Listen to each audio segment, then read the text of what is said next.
He has written extensively on the rule of law, which is again very well placed here today. His most recent book is forgive me my pronunciation. Philip's Zenzik, Ideals in the World, and published by the Stanford University Press. I would now like to hand over to Professor Martin to moderate. Thank you very much. Right of criticize the process and development of the lopsided constitution. It was reinforced with the law that can imprison 5 to 20 years to those who did the talk, discuss, write and critique it. From then on, 2008 Constitution was written one-sided by the military junta. In May 10, 2008, the constitutional referendum was carried out even though Burmese civilians had been facing a disastrous amount of casualties from Cyclone Nargis, which hit Burma on May 4, 2008. The cyclone caused nearly 200,000 of lives. Despite the devastating impact of the cyclone on the people of Burma, which is a real national tragedy, the military junta forced and moved toward the referendum agenda. And not only did the government push for it, but it also threatened people in various ways not to vote no in ballots.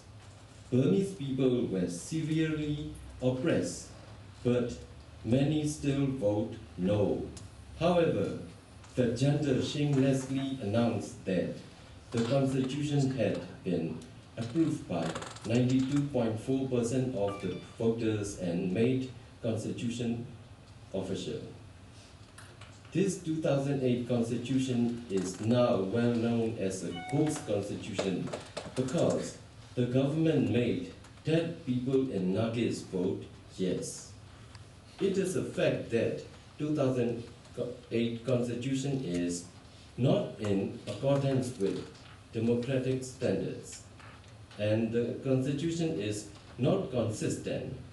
The constitution does not satisfy ethnic groups which are willing for a federal system to achieve national reconciliation and peace process, and still problematic in exercising multi-party democracy system and free, fair, just 2015 election.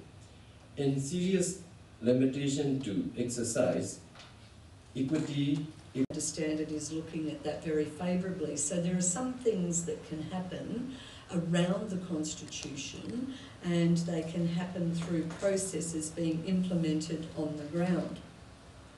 A couple of things that I'd like to, I've got 7 minutes, so I've probably used about... You can make it 8. So I'm trying to fit 25 years into 8 minutes. I'll cage that extra one.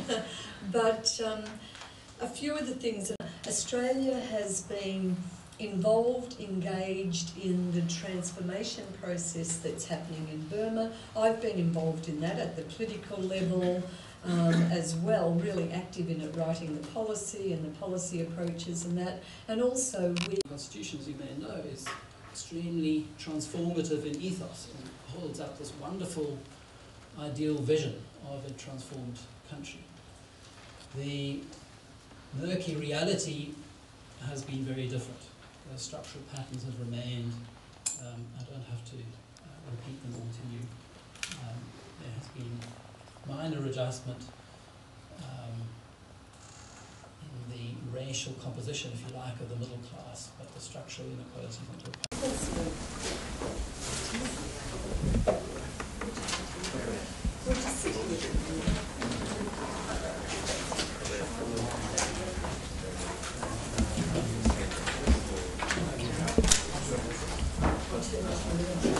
Good evening, ladies and gentlemen.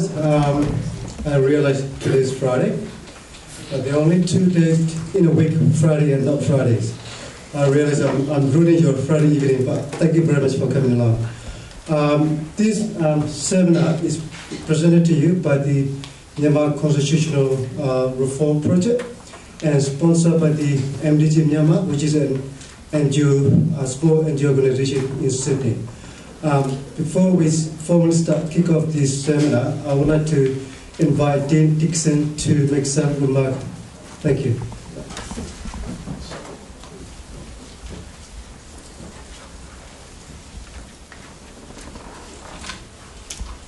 Good afternoon, everybody. My name is David Dixon. I'm Dean of the Law School at UNSW, and I'm very proud that today we're able to host this seminar on constitutional democracy in Myanmar. And I'd like to extend a very warm welcome to our distinguished guests from Myanmar. Also, a special thank you to Janelle Safin, who seems to be involved in anything which is good around the world, and we're very grateful to her for her help. This law school has had a long association in a number of ways, particularly through the diplomacy training program with Myanmar.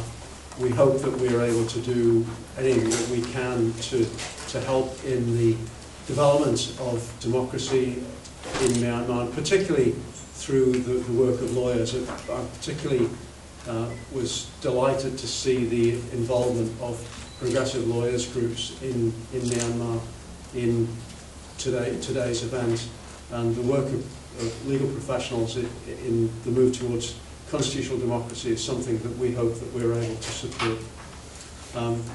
In this project, we are working closely with colleagues from other universities in this country, particularly with colleagues from the University of Sydney. Daniel Rowland from Sydney's here, and we look forward to being able to work together in doing what we can to support the people of Myanmar in their move towards democracy. We have been watching the events of the last year or so with both concern and optimism, and we very much hope that we are able to help along the way. So welcome to UNSW Law School, and thank you for coming today. I hope it goes very well.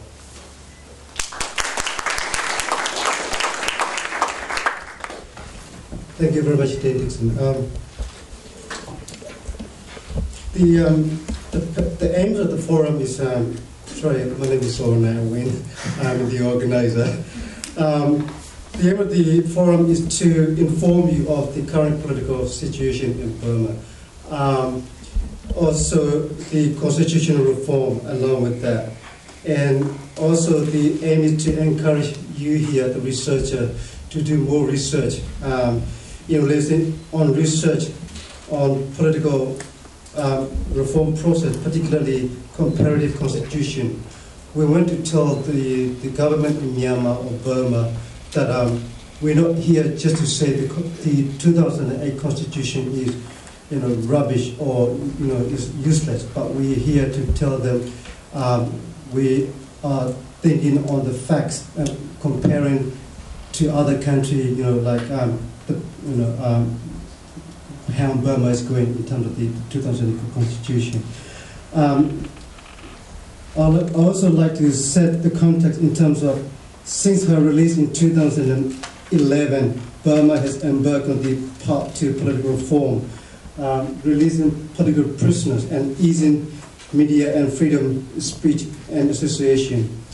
Likewise, international community has responded by lifting sanctions, and recently by the visit of the U.S. Secretaries of State and the President of Burma.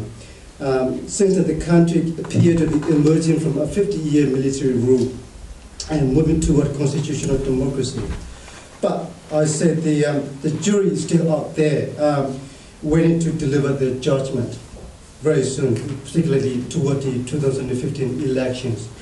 The opposition led by the NLD and Daw Aung San Suu Kyi have been campaigning around the country to raise the awareness of the constitution and the need for amendment in Burma. The question being, can the 2008 constitution be amended on time before the 2015 election? More immediately, can the rigid amendment rules be changed so that the true and meaningful political process can go on? but we're going to hear a lot from our speaker today, whether the case or not. The first speaker will be Ute Wu. Ute Wu is a member of the National League for Democracy Party, a member of the Legal Affairs and Central Legal Aid Committee and Constitutional Amendment Committee of the NLD Party. He traveled around the country, particularly with Aung San Suu Kyi. More recently, he has traveled to Rangoon, Pagod, and Chin State. He had been campaigning and lobbying on the ground and to garner the support to amend the constitution along with Aung San Suu Kyi. He was also a victim of political imprisonment. In 1974, he was imprisoned for his involvement in the UN Secretary General uprising. And also in the 1980, he was detained again. The second speaker would be Wu.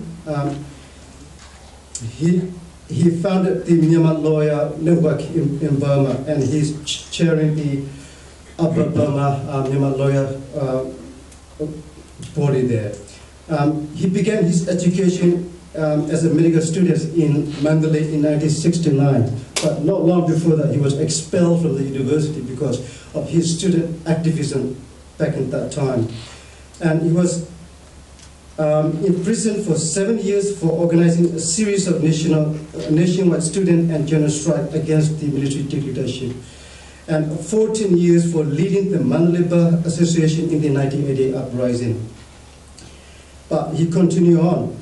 After release from the prison, he studied law and became a lawyer, but not long before that, his license to practice was revoked for 11 years. But he didn't give up. When he released, he founded the Myanmar Lawyer Network and has been joint secretary since then.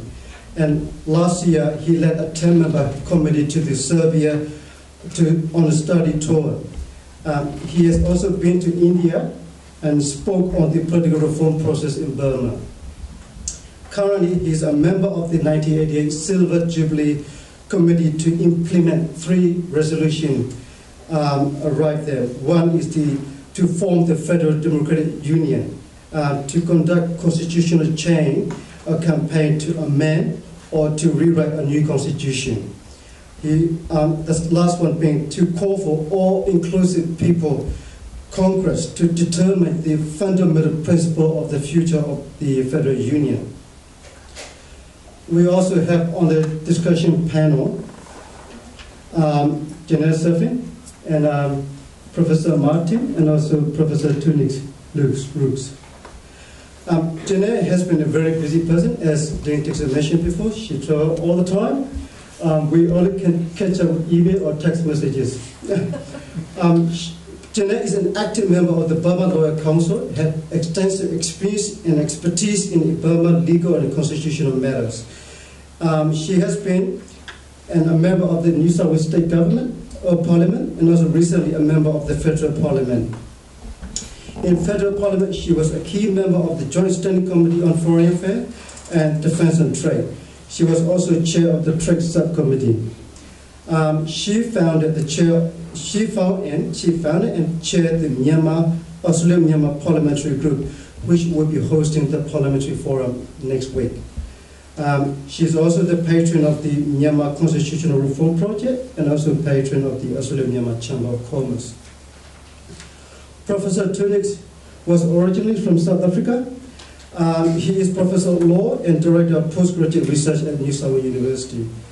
Before relocating to Australia in January 2009, he was for 4 years the founding director of the South African Institution for Advanced Constitutional Public Human Rights and International Law. His main research interest is in comparative constitutional law and very well placed today. He is the author of the recent book titled The Politics of the Principle and was published by the Cambridge University Press in 2013. Lastly, but not the least, Professor Martin Pritchard. He is a Gordon Samuel Professor of Law and Social Theory at New South Wales University. He is also co-director of IT Network for Interdisciplinary Studies of Law, and also adjunct professor at the Regulatory Institution Network at the ANU in Canberra. He has written extensively on the rule of law, which is again very well placed here today. His most recent book is forgive me my pronunciation. Philip's Zemzik, Ideals in the World, and published by the Stanford University Press. I would now like to hand over to Professor Martin to moderate. Thank you very much. Thank you very much, Zoe, and thank you all for coming. What we're going to be talking about, and what has happened in the last couple of years and will continue to happen, represents an extraordinary moment in Myanmar history, and therefore also in the history of the region and of the world. It's the first time in over 50 years that there is the possibility of transformation of a military dictatorship to some sort of democratic government. I say possible, or possibility, because nothing's certain. And I say some sort, because there are many options and we have no idea which of them will be achieved. I want to stress the uncertainty of the situation for reasons which will become apparent in a moment. It's obvious that there are many and enormous challenges ahead, both short-term, even before the 2015 elections, and long-term, to transform the constitutional and legal frame of Myanmar, let alone, which is ultimately the target, the fortunes of the country and its people as a whole. And today we won't be focusing on all of these big issues, we couldn't do that, but specifically on issues to do with law and the Constitution. Getting the Constitution right won't solve all of those problems, but getting it wrong will make it harder to solve any of them. And so we may be not taking a big bite, but an important little bite at the issues. And getting the Constitution right will not be easy. If I can just mention, I won't be taking a role, in a sense, in this discussion. I'm not an expert on Myanmar, but I will take a couple of minutes just to make some general background remarks. And among them, just to mention just 5 controversial features of the existing 2008 Constitution. If we were talking about China, we could call them the 5 hypers. First, the Constitution is hyper-militarized. It entrenches the power of the military in the parliament, in the government, and in the states and in the regions. And in the Constitution itself, since effectively that Constitution can't be changed without the approval of the military. Secondly, it's hyper-centralized. It entrenches the central state power over the state and regional governments, which in a country as ethnically diverse as Myanmar obviously raises critical issues of the vertical top-down distribution of power in the country. Thirdly, it's hyper-presidentialized, in that the president's role in the federation, in the central state apparatus, in the states, in the regions, and in relation to all other institutions, and for law, centrally important among them is the judiciary, is written into the Constitution, and the central power of the executive and the military are written into Burma's everyday life, tattooed on Burma's everyday life. Fourthly, it's hyper-rigid. It's very, very hard to change at the moment. The article that governs that matter requires that 75% of parliamentarians vote for a change, and then that half of the eligible electors in a referendum vote for the change. Since the military has, by the Constitution, already got 25% of the seats, and since apart from that there is a government-supported and supporting party, it's impossible to change the Constitution without the agreement of the military. And of course, quite apart from these internal technical matters of the Constitution and how it's written, there are enormously difficult, wider issues. The rule of law, if you'll allow me without giggling, those who know Burmese, Taya Uba de Somaye, is a remarkable achievement. And it's not just a textual achievement, it's an achievement in everyday life. You have it to the extent that power can't be exercised over people arbitrarily without their having any input, any ability to affect it, without constraint on power holders. This is a remarkable achievement, achieved more or less well in different countries, and it doesn't just depend on pieces of paper, it depends on the behaviour of individuals, of powerful groups, and of political officials. All of that is for the future. Institutions at the moment, and among them legal institutions, courts, are known for a great deal of corruption. Outside institutions, among powerful people who aren't part of the state, law often doesn't count. There are other problems. How do you deal with a harsh past? And how do you deal with a difficult, extremely difficult present? Economically difficult in all sorts of ways. Now I stress these hard facts not to make people sad, though so far I haven't had many happy facts to report, but because my own experience has been in watching constitutional transformations around the world, and particularly in Eastern Europe, for the last 30 years. And almost all of the things I've said so far could have been said about all of them, and for those reasons, for that reason, until the collapse of communism, the collapse of the dictatorships in Spain and Portugal, the collapse of many dictatorships in Latin America, until those things happened, all the experts said they couldn't happen, because there are so many hard facts, so many difficulties, so many imponderables. It was always true, hard facts are hard, but they don't necessarily determine bleak futures. We can be surprised, and the history of the world in the last 25 years or so has been remarkably surprising. My own family comes from Poland, and I think of Myanmar as the Poland of the South. Notwithstanding huge differences, one's cold, one's hot, food is better in Myanmar than Poland, and various other things, there are nevertheless a lot of similarities. There was a huge people's movement in both countries, led by an enormously popular and charismatic leader. There was an entrenched power not wanting to give anything away, but forced to negotiate with civil society. The first transition president was a general in both cases. Each had, not always happily, great and powerful neighbours. And most of all, no one predicted what actually came to happen. As it's happened, Poland, to everybody's surprise, has entered, or had entered, 25 years, the best 25 years of its life. Quite long and difficult life. And I hope that lies ahead of Myanmar.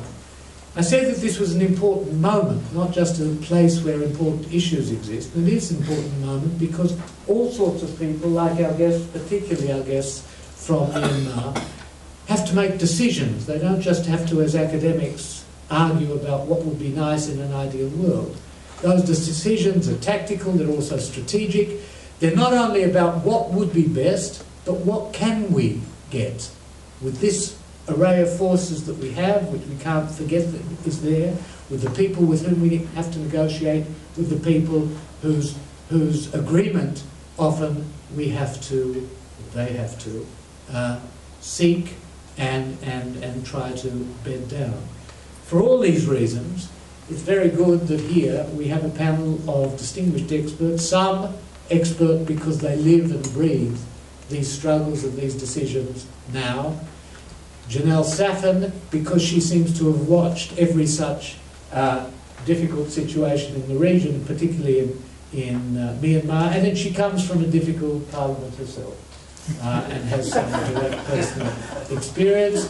And Tim Through, because he was present at that other, often unpredicted but extraordinary transformation in South Africa, present as a participant, present as an observer, and after the change, present, he was not yet president, present at the constitutional centre of the game in his Human Rights Centre attached to the South African Constitutional Court.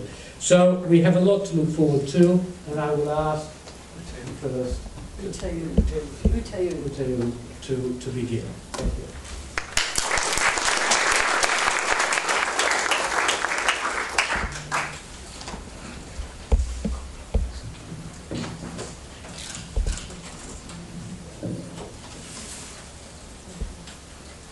Good evening, ladies and gentlemen.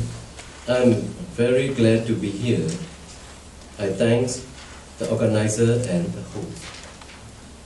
Today, the important and urgent issue in Burma is that the difficulties we have been facing to change the 2008 Constitution of Burma, which is a roadblock towards democratic and reform process in Burma.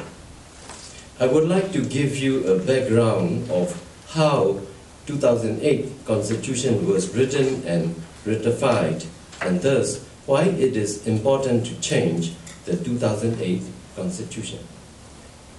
The public call for the Parliament's session to be conducted during the 1988 democracy uprising was in vain. The policy, regulations and procedures of 1974 constitutions were not favorable to address the needs and demand of the public in time.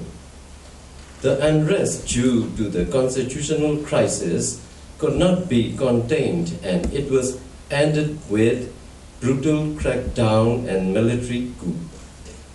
Even though National League for Democracy won a landslide victory a multi-party general election in 1990, the military junta refused to acknowledge the results, did not relinquish power but persecuted the NLD and other democratic forces.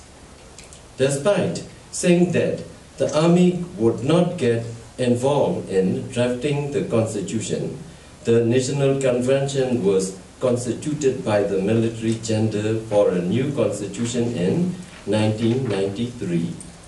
Among the 700 delegates that partake in the National Convention, only 100 were elected members from 1990 election and 100 ethnic delegates, whereas 500 delegates were selected by military junta. The discussion points and proposals from delegates from 1990 election and ethnic groups had always been rejected, and the constitution was written up as per army instructions. Delegates from NLD party who pointed out were dismissed from the convention, and nobody were allowed to talk, discuss, write, or criticize the process and development of the lopsided constitution. It was reinforced with the law that can imprison 5 to 20 years to those who did the talk, discuss, write, and critique it. From then on, 2008 Constitution was written one-sided by the military junta. In May 10, 2008, the constitutional referendum was carried out even though Burmese civilians had been facing a disastrous amount of casualties from Cyclone Nargis, which hit Burma on May 4, 2008. The cyclone cost nearly 200,000 of lives. Despite the devastating impact of the cyclone on the people of Burma, which is a real national tragedy, the military junta forced and moved toward the referendum agenda. And not only did the government push for it, but it also threatened people in various ways not to vote no in ballots. Burmese people were severely oppressed, but many still vote no.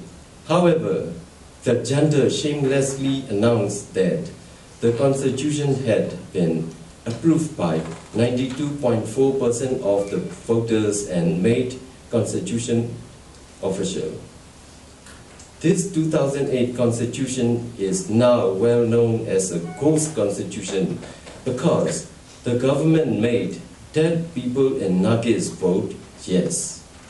It is a fact that 2008 constitution is not in accordance with democratic standards, and the constitution is not consistent. The constitution does not satisfy ethnic groups which are willing for a federal system to achieve national reconciliation and peace process, and still problematic in exercising multi-party democracy system and free, fair, just 2015 election. In serious limitation to exercise equality, safety, and security of the citizens. All these facts prove that 2008 Constitution needs to be changed. NLD held several public meetings throughout the country explaining the options of whether to write a whole new constitution or to amend the current one. During those public meetings, over 90% of the public did option for constitutional amendment rather than writing a new one. A joint constitutional review committee was then formed in July 2013 with 109 members of parliament chosen according to the political forces in parliament. It gathered all the recommendations from the people and submit them to the parliament, but did not really have any concrete work plan. As a consequence, a new implementation committee was formed last month with 31 members to analyze and implement all these recommendations. However, its functioning and procedures lack transparency. The dialogue between four leaders, who are President U Thein Sein, Speakers of Parliament U Shui Man, Commander-in-Chief General Min Aung Hlaing, and Opposition Leader Daw Aung San Suu Kyi, was very important first step in Burma for concrete agreement to political reform and to amend 2008 Constitution. President U Thein Sein and Commander-in-Chief Min Aung Hlaing state that they supported the amendment of the Constitution. However, the request of Daw Aung San Suu Kyi to start a dialogue with the government for the constitutional amendment is kept ignored. There is a process initiated by constitutional review from a committee from Parliament, but the democratic forces are concerned about the effectiveness of this review process. Here are the challenges in amending that Constitution. 1. The 2008 Constitution was written to protect the well-being and possession of those who persecuted the democratic foes, who robbed the country's and people's possessions.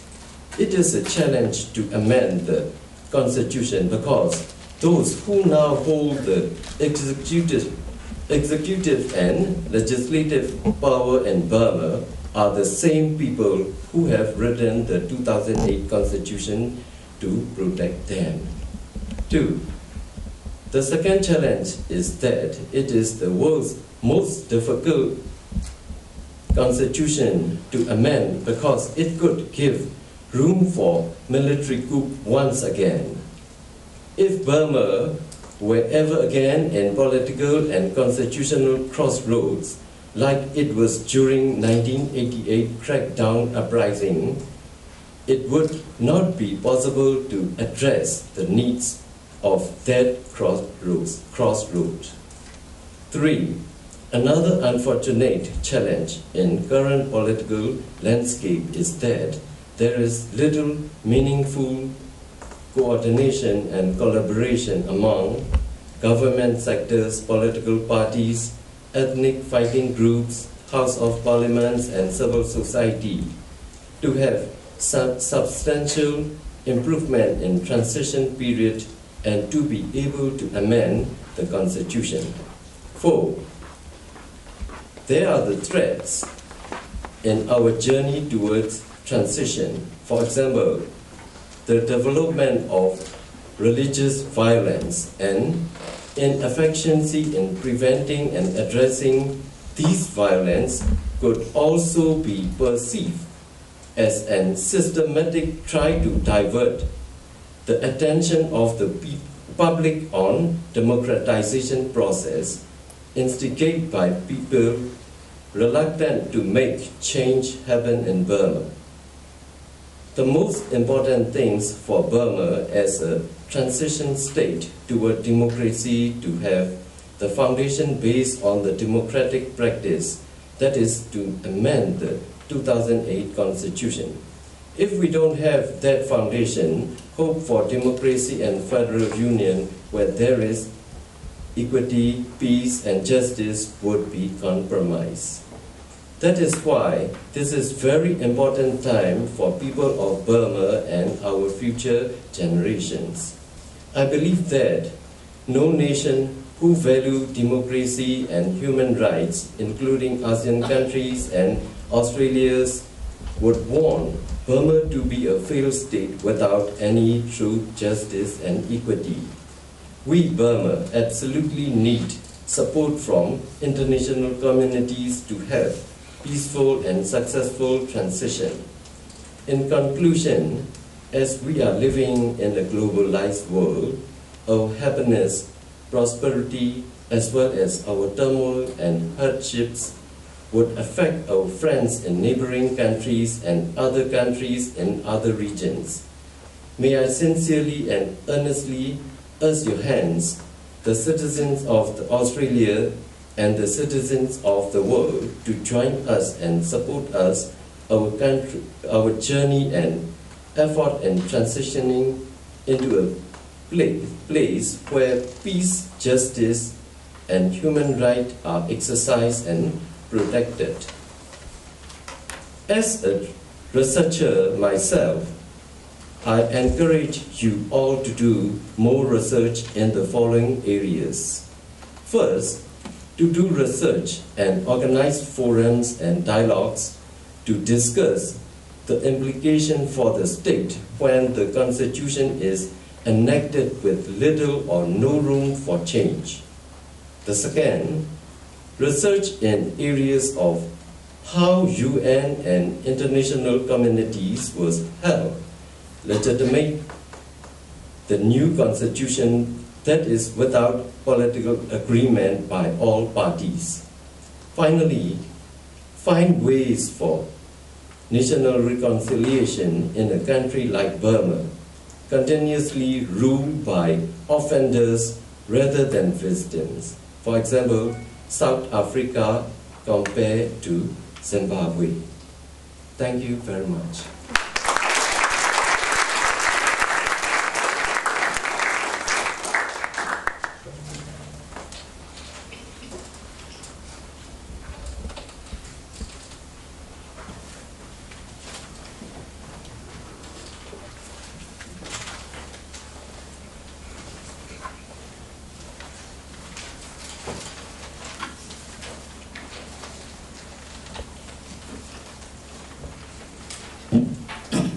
Ladies and gentlemen, thank you very much for here. I am really honored to be here to participate in this seminar. Now, in Myanmar history, we have very important time. Burma has a prolonged history of solving two major issues since King Anuradha of Bagan dynasty till today. There were two questions, two major issues. One is national questions or ethnic question, and second is land question. There's almost national question means almost all the ethnic minorities which war against consecutive Myanmar governments. Civil war broke out till today since 1948 Independence Declaration. And 2003 Constitution do not guarantee the fundamental rights and national self-determination of the people.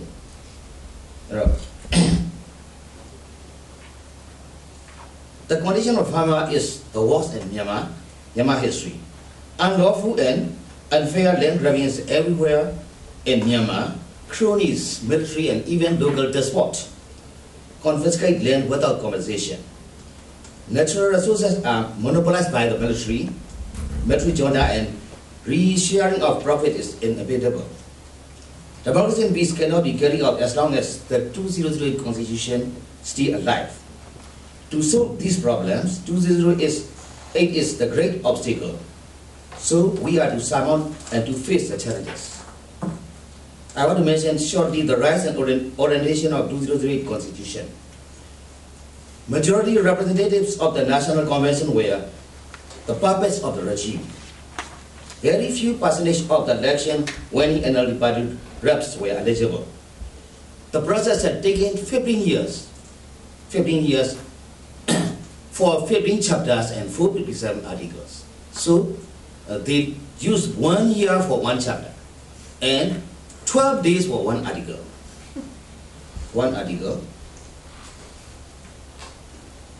The Constitution led Commander-in-Chief to exercise legislative, judiciary, and executive powers at the time of emergency, at the state of emergency. Like as a roaming king in Middle Age of world history. The orientation of Constitution is to safeguard and consolidate the interests of military. 92.48% approval in referendum is controversial and unreliable. This is not the constitution of the people. Once the famous saying, socialism and human face. And I want to say this is a dictatorship and constitutional phase. And we are living under the military boot and darkness for 60 years. Now we have hopes and some dreams for the transitional period. But I want to mention that this is not according to the wish and will of the generous generals. This is by the struggle of the people, indomitable courage and boundless sacrifices of Myanmar people, not by the so-called seven-pointed roadmap. And if it is so, how to amend the constitution?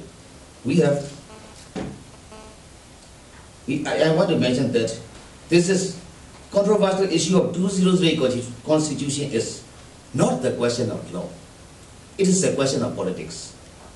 No one can solve the problem of the controversial 2003 constitution technically, because the constitution systematically assembled traps to bar not to democratic amendment.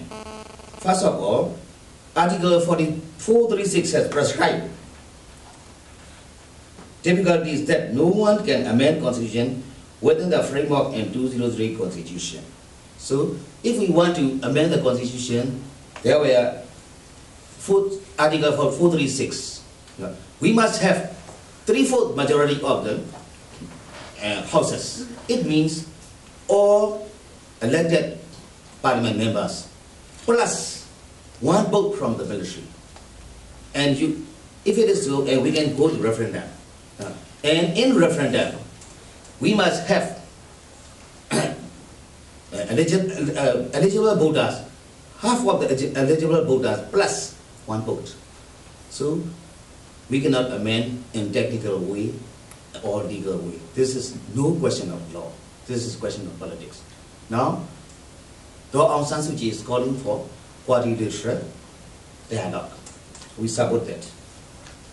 And there were two strategic ways to amend the constitution. One, parliamentary way. This is very rare hopes. Second, non-parliamentary way. Non-parliamentary way means to combine democratic forces, armed or unarmed, ethnic minorities, class and mass organization, and respected personnel of country to resolve the issues. Last year, August, we held 1988 Silver Jubilee ceremony around the world, around the nationwide and around the country, divided into Upper Burma and Lower Burma. During that ceremony, the committee drafted 3 resolutions. One is Democratic Federal Union. Second is to amend the constitution. And that is all-inclusive People's Congress to determine the fundamental principles of future state. This is our. I am the president member of the 88 Silver Jubilee Resolutions Implementing Committee. And now we formed 35-member guiding committee led by Ming Onai. The committee consists of 88 generation, all Burma Students Democratic Front, ABSDF, and DBNS, and all Burma Federation of Students Unions, and Burma People's Committee and other social civil society. So now we are first step. We meet Aung San Suu Kyi and discuss about that. And Aung San Suu Kyi and 88 generation issued a joint communique that we are to amend constitution and peaceful means. Now, challenges. Aung San Suu Kyi is the most popular candidate in the presidential run. If she is barred from election, concerning with Article 59F, no one will believe that 2015 election is free and fair. Chaos and unrest will be arising in the condition. So, international community should intervene at deadlock. No? Now we have so many difficulties. Now there were land grabbings and the so-called religious tension and racial tensions orchestrated by the government. I am the defense counsel of the Muslim minorities and Mikla incident. The so-called religious tension are orchestrated by the government, instigated by the government. No religious tension, no racial tension. They want to obstacle or alter the people's orientation to amend the constitution. They want people to march to the street. They want to confuse the political situation in Myanmar. So this is the threats. Now they are assembling. So now our general text is to amend the constitution in possible ways. So it is not possible in internal ways. We want international committees aids and helps. So it is very important because the military junta is not willing to change. So recent changing is by the international pressure and internal people struggle. So I want to ask the international communities and legal bodies. We have bare arms. They have their guns. And so let me tell you, international support is inevitable. Thank you very much.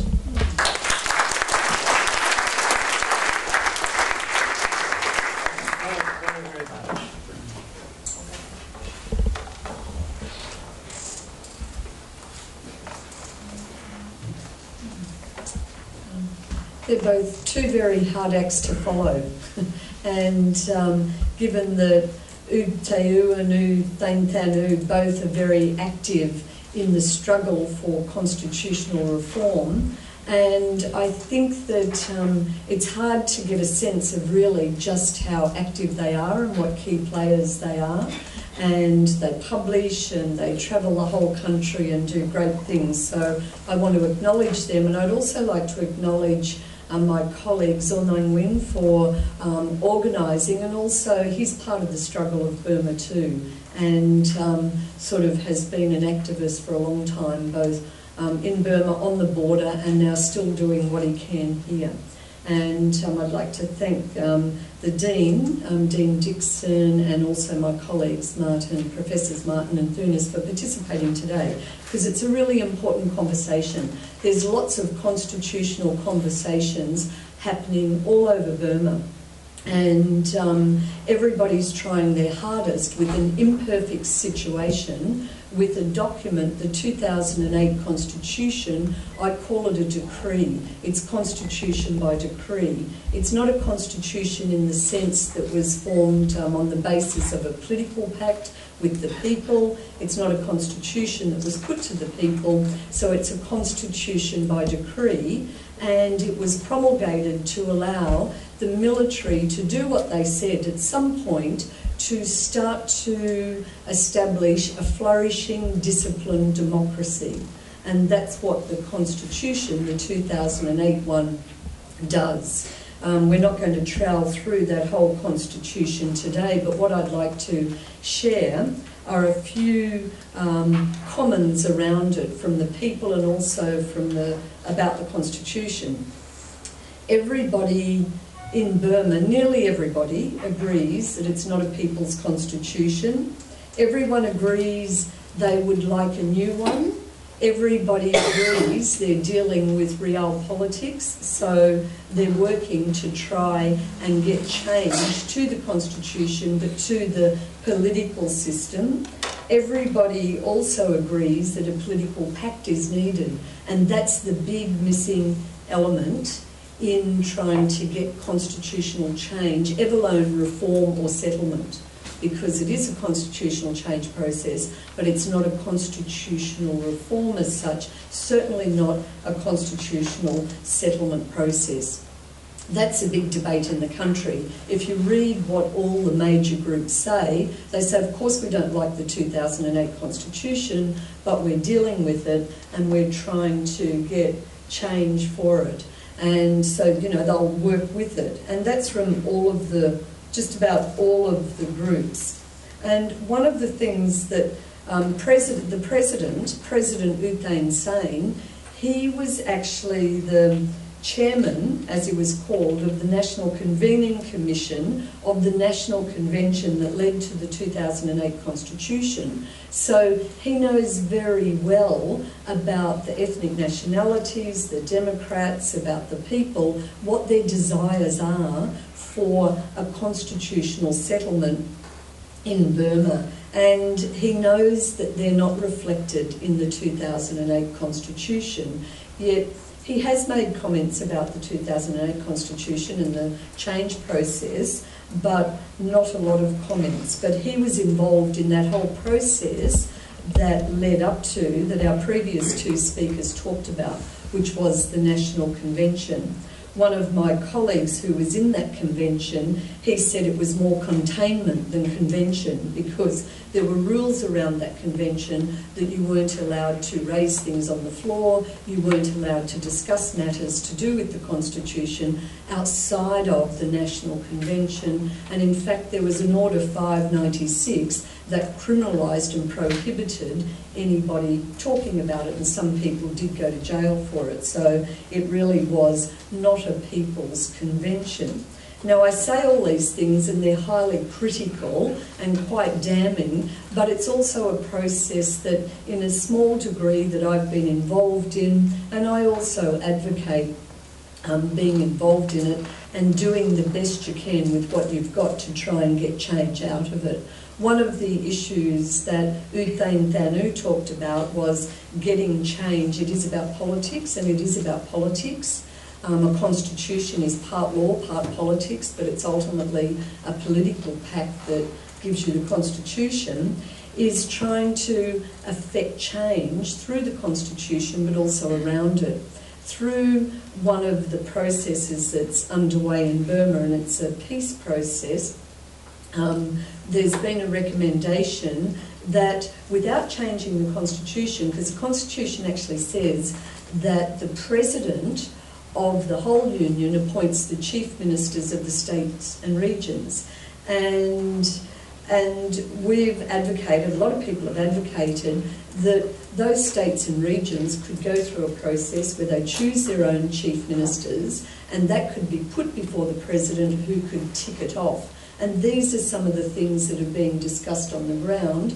That has gone into, as my colleagues would know, that's gone into the peace process, and that's being looked at, and the president, as I understand it, is looking at that very favourably. So there are some things that can happen around the Constitution, and they can happen through processes being implemented on the ground.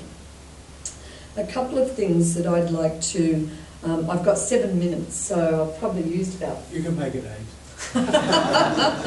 So I'm trying to fit 25 years into 8 minutes. I'll cage that extra one.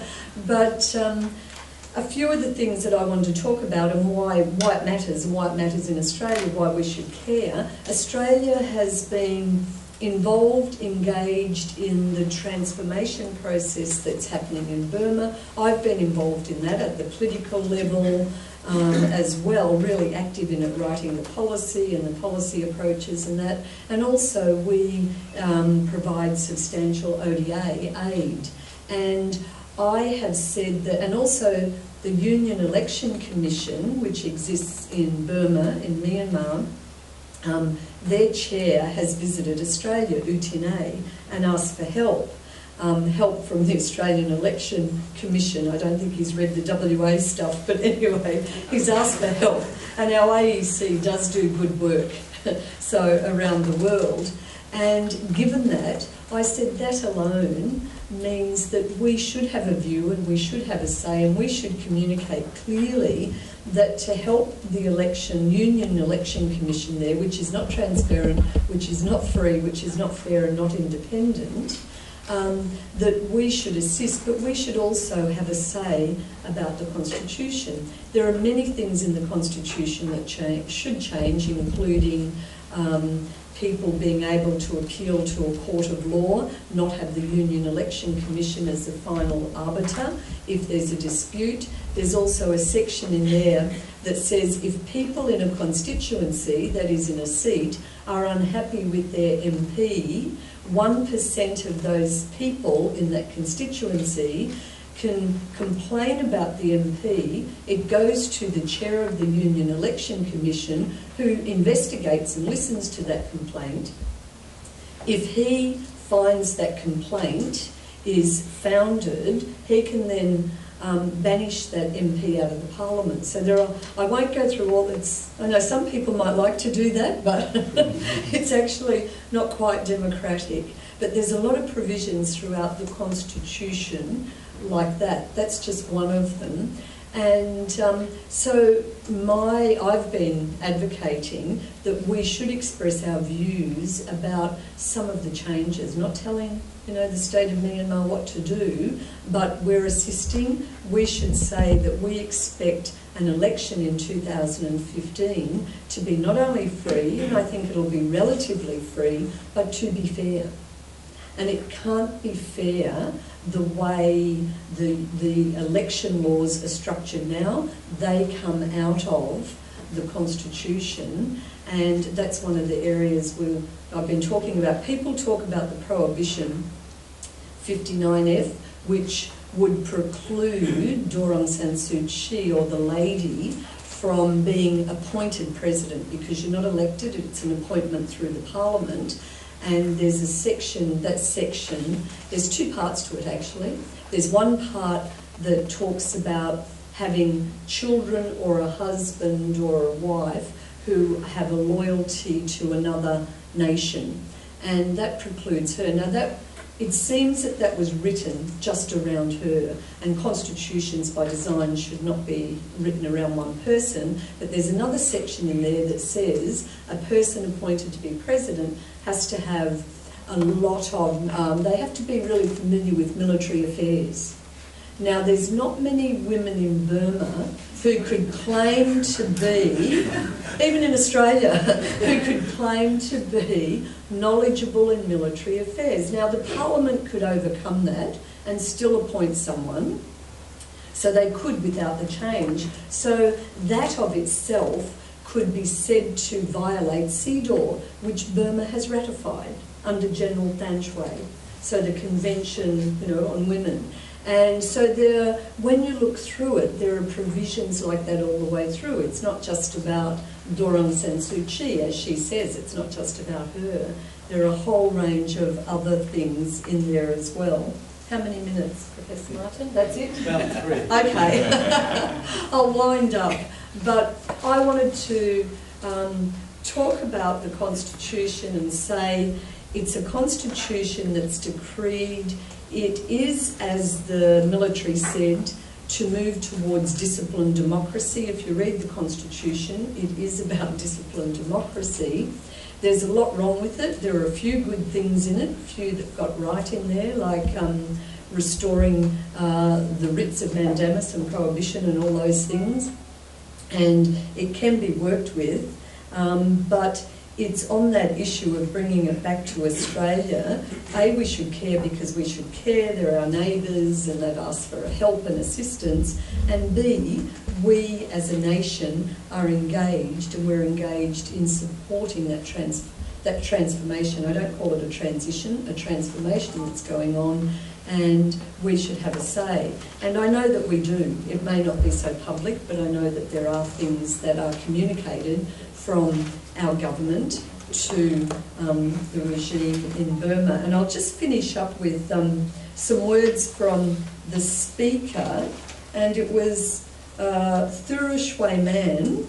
He's the Speaker of the House of Representatives, as it's the equivalent, and also the joint houses of the Parliament. And he said recently, he was at a political rally in the capital in Naypyidaw, and he told supporters that far-sightedness and bravery were needed to amend the Constitution. And I said, because I wrote about it, and I said he couldn't be more right, but all of the people must exhibit those qualities if Burma is to regain the peace and prosperity it needs through a constitutional settlement. And I'll finish there. Thank you.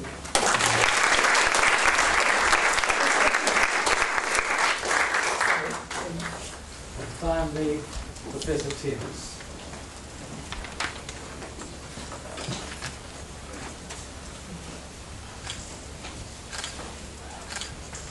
Well, I won't try to emulate Martin's feat of giving his area of interest in Burmese.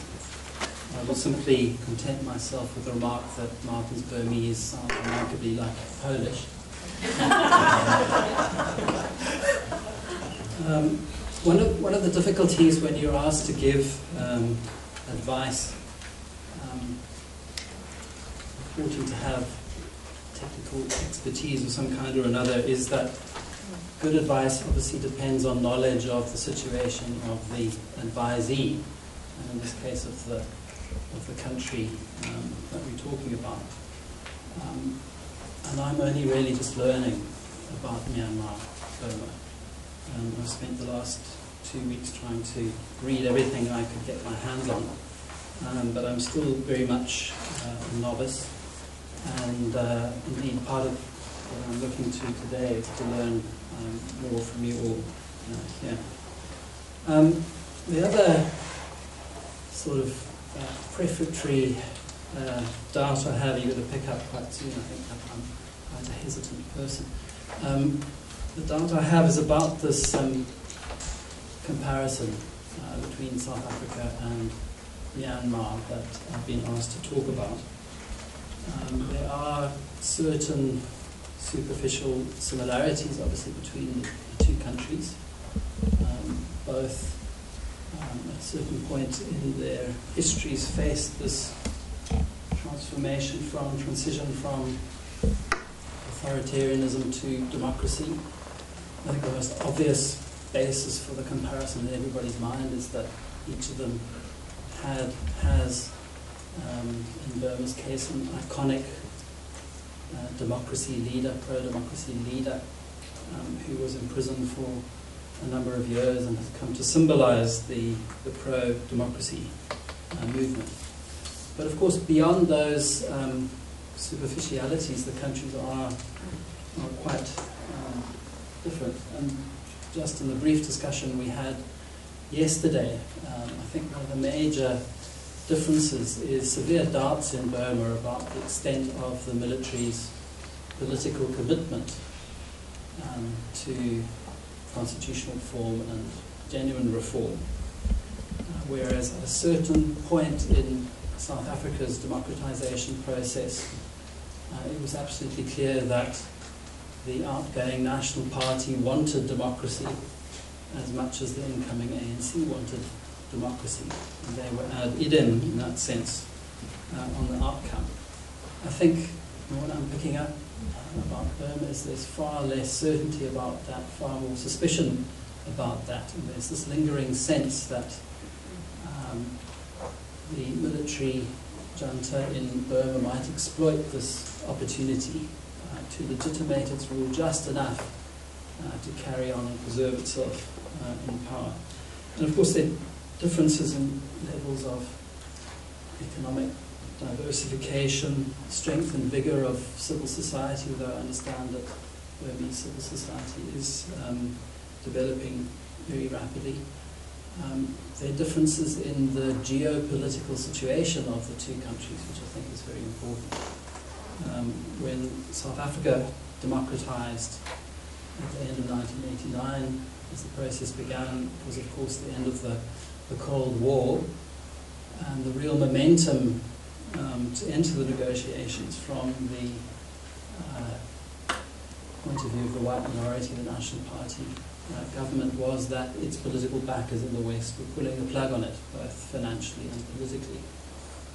And so there was a sense that it needed to move quickly and take that window of opportunity. It doesn't seem to me, as much as there's talk of the process in Burma now being irreversible, it doesn't seem to me that there's quite the same notion of a window of opportunity.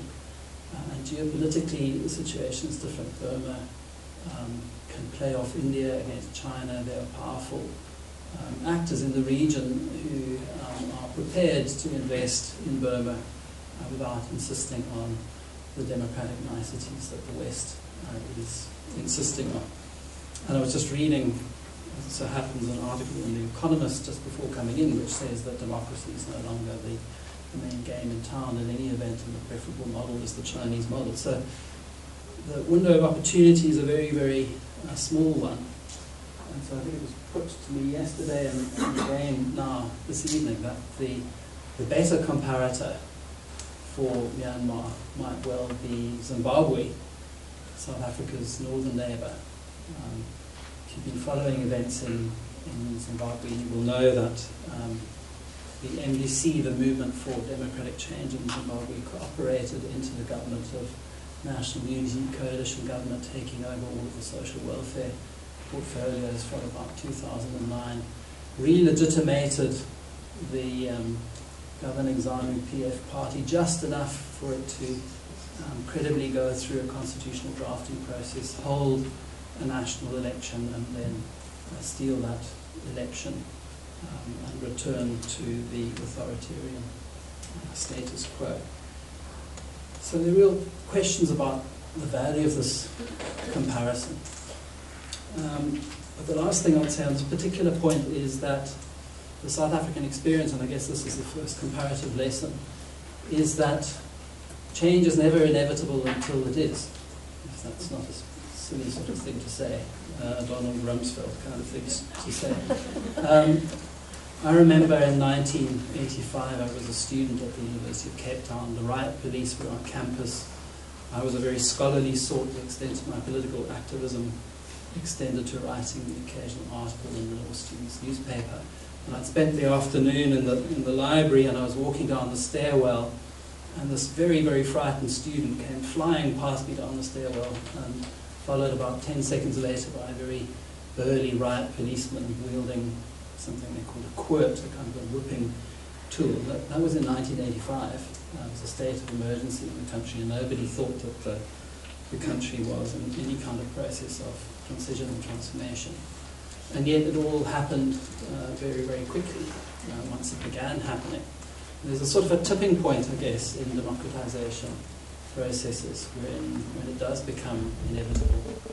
And the million-dollar question in relation to Myanmar, I suppose, at the moment is whether that tipping point has been reached or whether certain things still need to happen.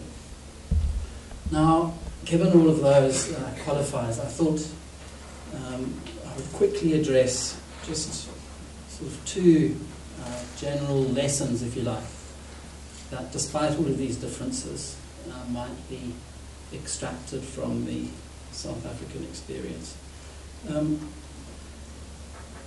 The first one is about a sort of a conundrum.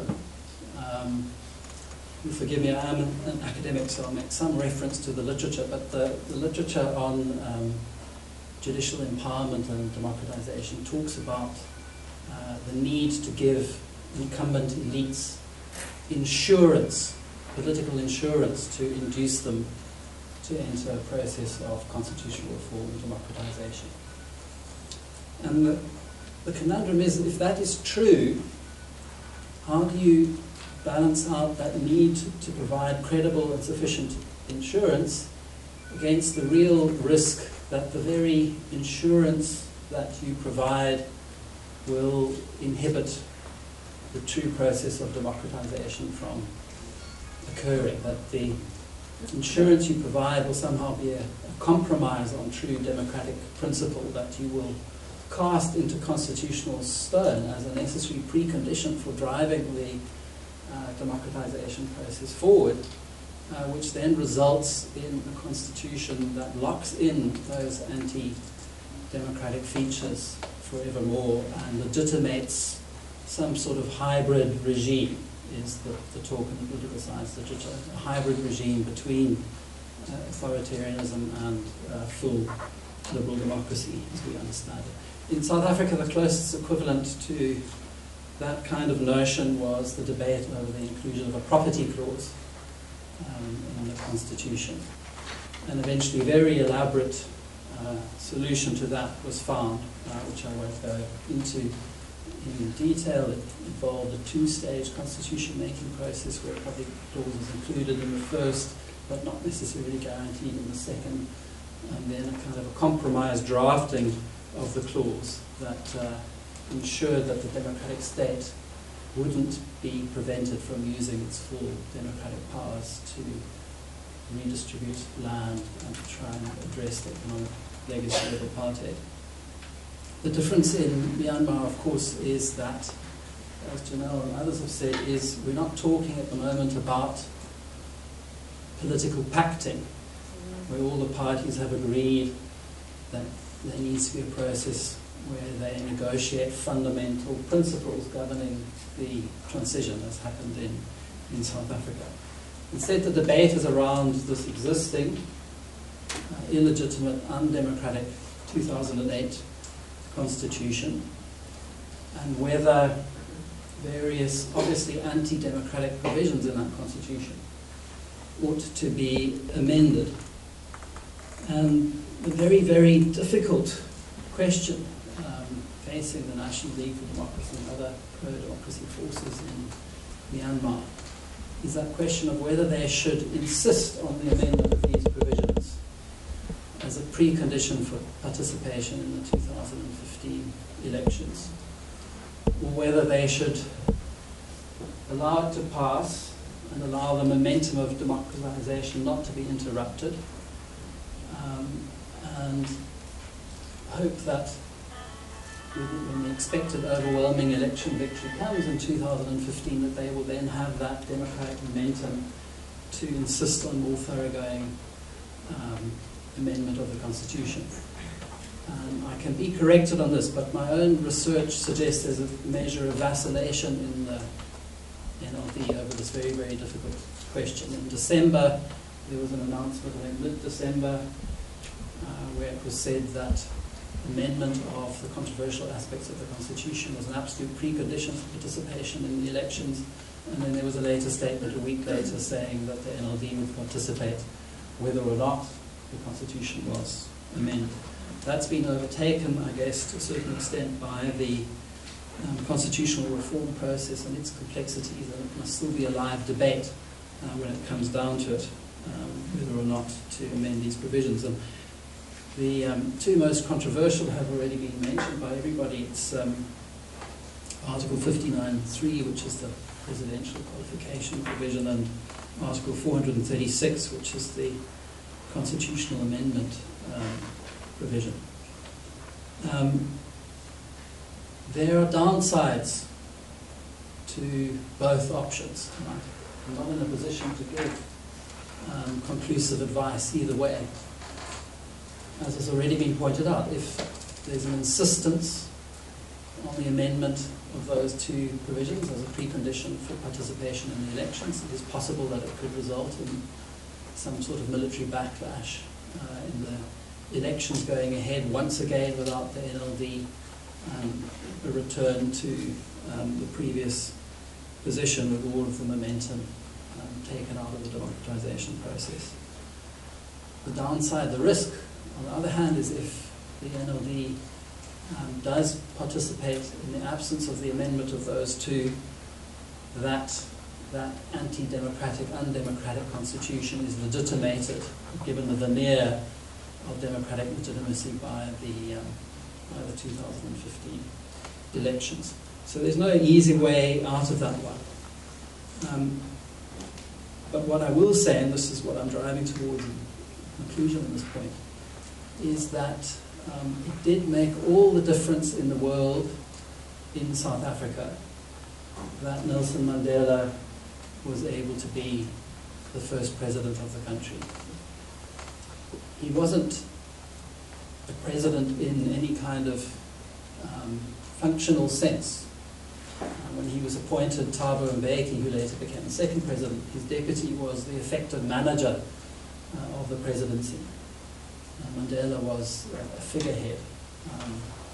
But he made at least two very important gestures as president. There's the famous one of his congratulating the South African rugby team when they won the 1995 World Cup, which has been memorialized in a Hollywood movie. Less well known is the very first time that the Constitutional Court handed down a decision that went adverse to the ANC's interests. Mandela instantly went on national television and said, "We respect the decision and we're going to uphold it."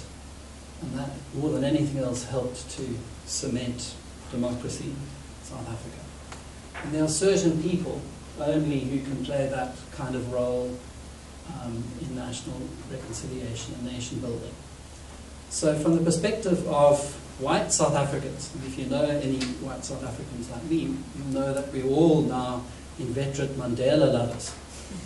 And even the most conservative white South African is a great friend of Mandela. And that's because he saved our bacon. And everybody, all white South Africans, are terribly relieved and grateful that the judge in 1964 in his treason trial had a very good sense, or the political advisors who were advising the judge and telephoning him had the very good sense not to order Mandela's execution. Very grateful that his health held out long enough for him to be able to stand as president and play the role that he did, because he made a tremendous amount of difference to the white minorities' prospects in South Africa. So I think the way you turn that lesson and that example is to try and somehow get through to the military junta in Burma that it is in their self-interest to seize this historical moment. This might now be the best opportunity they have for a peaceful transition and a peaceful resolution of Burma's situation. It might well be that Aung San Suu Kyi's health holds out until 2020 and she's eventually able to become president then, and none of this might matter. But there's a risk that it won't. There's a risk that she won't be able to play this nation-building role were she not allowed now to stand in 2015 as president. And if I were a strategic thinker on the side of the military, I'd be thinking about that and whether this was a real opportunity not to be missed. So that's the one point. The second point is hopefully one I can get through in less time. And that's just a more sort of longer-term reflection on the consequences for a country of pursuing what I would call a gradualist constitutional reform option, as opposed to waiting for some more radical transformation process. I'm hesitating publicly to call it revolution, but that's what I mean. That was the choice facing the ANC in the mid-1980s. Great debate within the pro-democracy movement. Do you negotiate now with the regime while it is still relatively powerful, or do you wait 15, 20 years until it's economically and militarily reduced to nothing so that you can negotiate without conditions and you can write a constitution without conditions? You don't have to worry about this insurance problem. Obviously, in South Africa's case, the option that won through was the pragmatic, moderate, engage now option. And the clinching argument in that was, we don't want to inherit an economically destroyed country. We want to preserve as much of it as possible. But there's an inexorable logic then that flows from taking that option. First consequence is that per definition then you inherit a country where the structural social and economic equalities that have developed over the previous authoritarian regime are per definition still in place, because your reformist constitution has done nothing to change them. And you then become reliant on the democratic process itself then to drive that process of more thoroughgoing social and economic change. And the South African constitution, as you may know, is extremely transformative in ethos and holds up this wonderful ideal vision of a transformed country.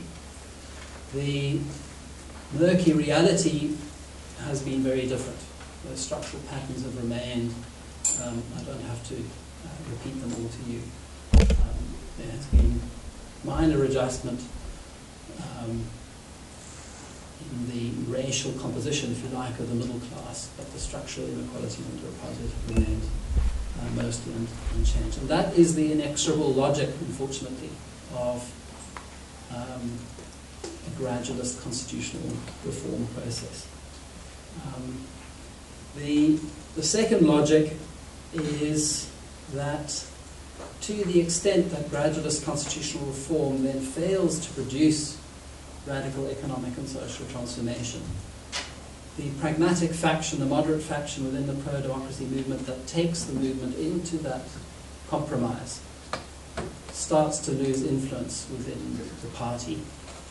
And as has happened in South Africa, it becomes substituted and replaced by more populist elements who superficially reflect the democratic will, but who have tendencies that are not necessarily in the public interest and not necessarily in the interests of the long-term sustainability and quality of democracy. So here's the final thing that I would then say to the pro-democracy movement in Myanmar. And that is, don't think of yourselves as permanent heirs to the democratic project in Myanmar. It's really talking quite far ahead and assumes what we all hope will happen has happened. And a sweeping election victory in 2015 ushers the NLD into power. In that event, that's the time to be careful what you wish for, because an overwhelmingly dominant Democratic Party can be just as much a danger to democracy as an authoritarian regime. Jacob Zuma, the current South African president, is on record as saying that the ANC will rule until Jesus comes. I don't know what the Buddhist equivalent of that would be, but it is not something to wish for. So my final piece of advice would be, in the happy event that the NLD is victorious in 2015 and the democratic transition is consolidated, the pro-democracy movement must think very carefully about unbundling itself, splitting itself up into constituent political parties if they are really friends of democracy.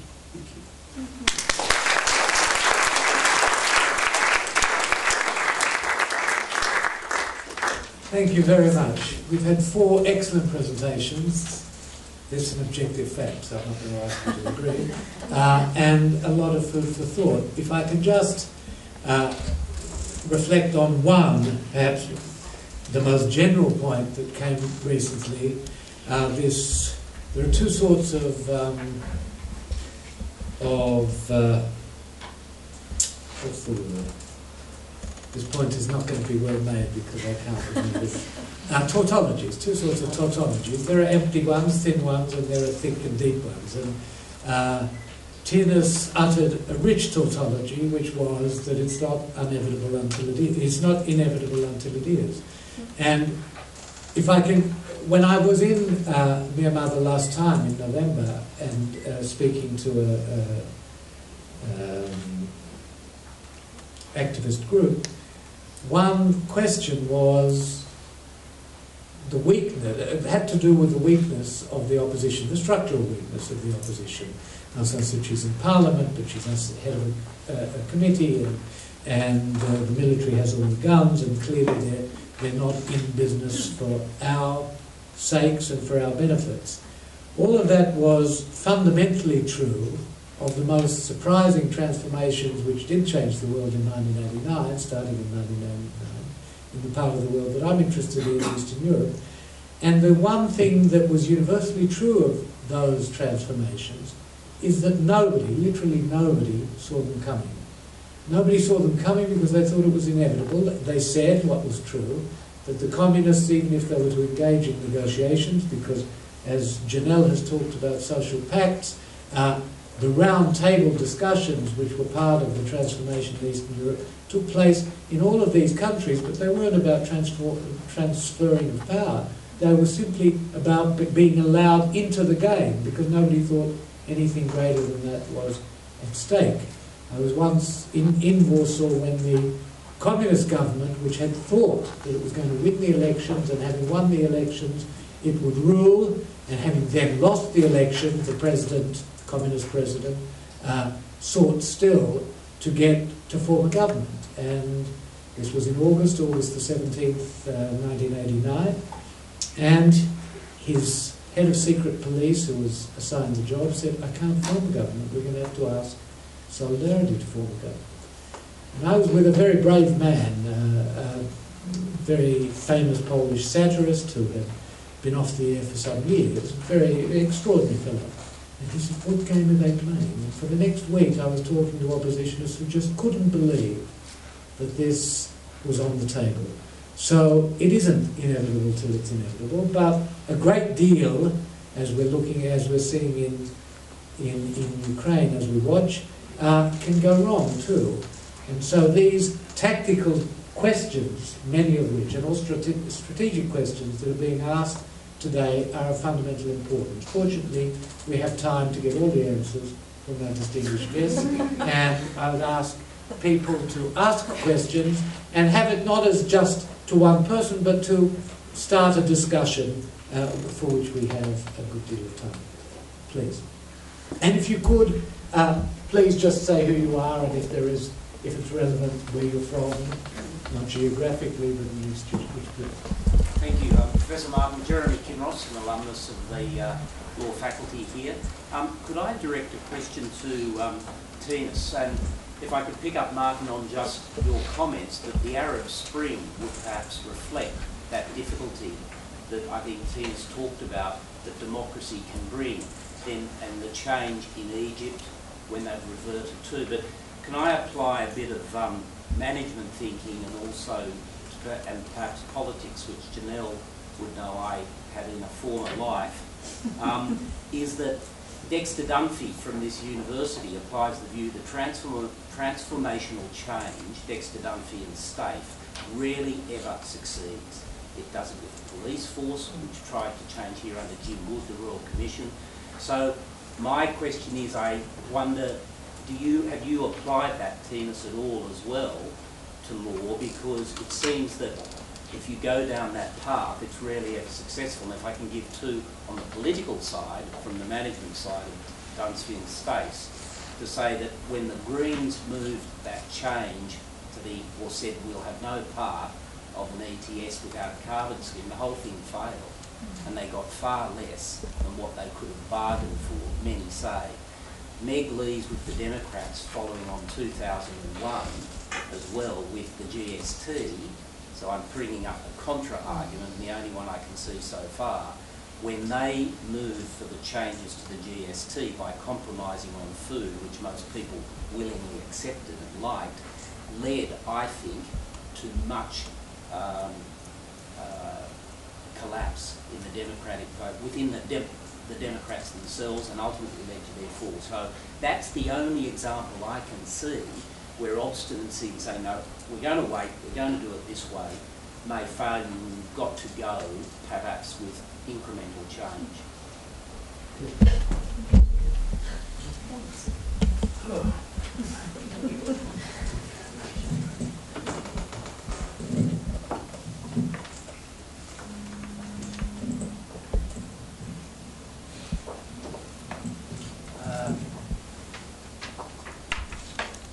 Perhaps I can start with a very brief anecdote. I worked for a little while as a consultant in the Department of Land Affairs in South Africa after the transition in 1995.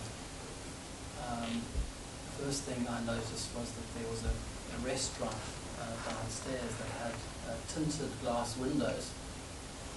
And it was then pointed out to me that the building that I was working in used to be the main administration building for the Bantustan, so-called administration. And the restaurant with the tinted windows was there because occasionally, perforce, it was necessary for some of the white officials to meet their black counterparts and have lunch with them, and this was not allowed to be seen in Pretoria at the time. And so they had to meet behind the tinted windows of this restaurant. And I tell that long anecdote because the first thing that struck me working there was that the institutional form of the South African bureaucracy for all of the momentous democratic changes in 1994-1995 hadn't changed. And they had a very stubborn way of reproducing themselves. So just from very mundane things like the way you had to communicate with the Director General via a memo that you would send as a consultant to a Deputy Director, which would then be copied to a Director, which would then go to a Deputy, to a Chief Director, which would then go to a Deputy Director General, and finally to the Director General. That bureaucratic form had a certain stickiness to it. And that's the point that I was trying to make about gradualist constitutional reforms. I guess the short answer to the question is yes, I'm a pessimist. That when you don't make some sort of radical seismic break, the logic of the process is a lot of persistence of previous patterns. So if I were to give a more controversial example, I would give the example of the Zimbabwe land reform process, or land invasion process, which all sort of right-minded people at the time thought was horrific, and it resulted in loss of life and all this. But the latest reports are that Zimbabwe tobacco production is once again up at pre-1990 levels, and the small-scale farmers who've invaded the previously large-scale tobacco farms have actually got their production back up to those previous levels, and things have been radically transformed. Whereas South Africa has simply seen a sort of a change in the political form of capital, a change in the racial composition of the middle class, but not thoroughgoing social and economic transformation. It's a single case study example, but it does tend to support the thesis that what I prefer to call reformism very rarely produces meaningful social change.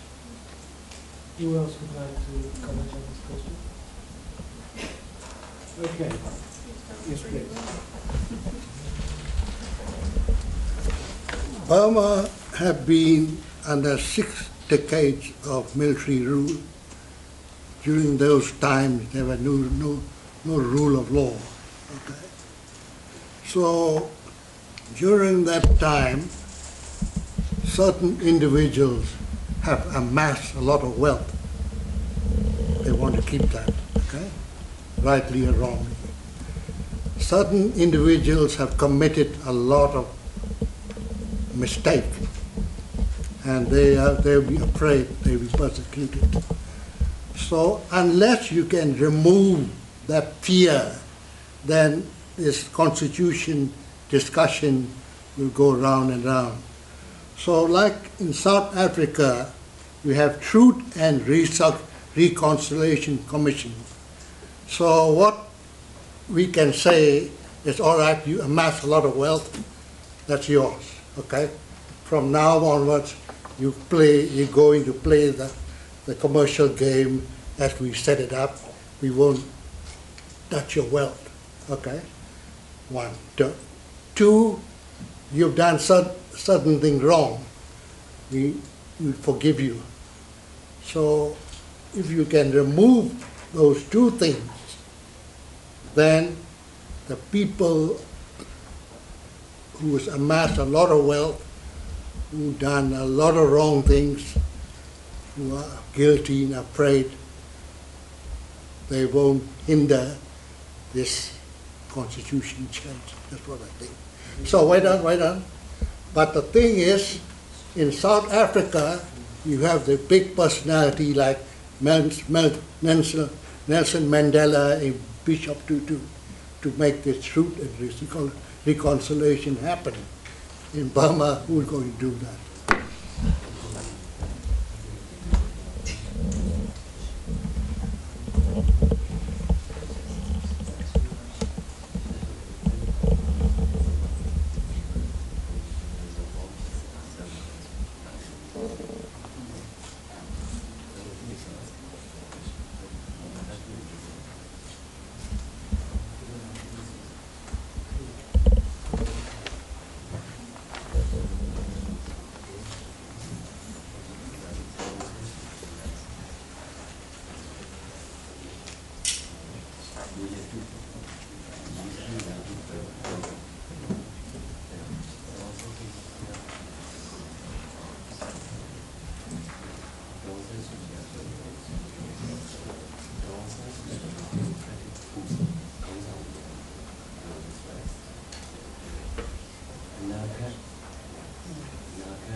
I just want to translate a little bit.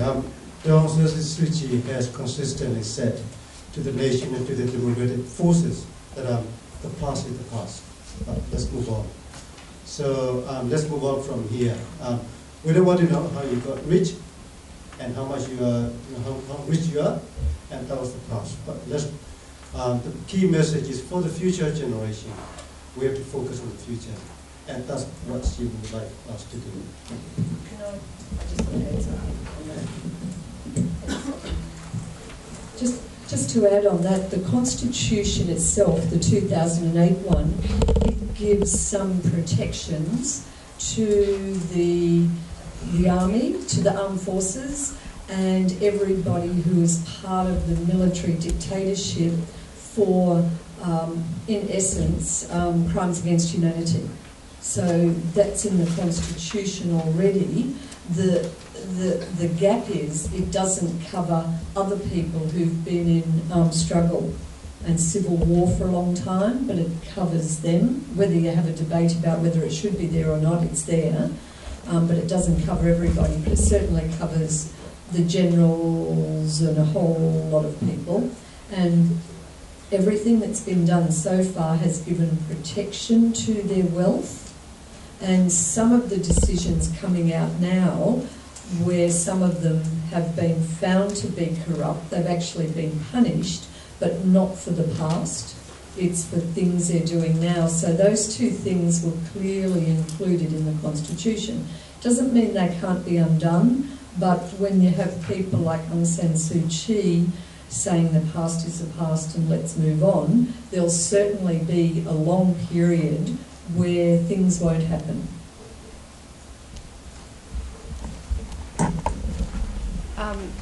In my understanding, to have a successful reform movement in Burma, you don't only need to woo the government leaders, the generals, to take part in the reform process. You probably also need the representatives of the ethnic minority groups, some of whom are still working out peace processes with the government in Myanmar.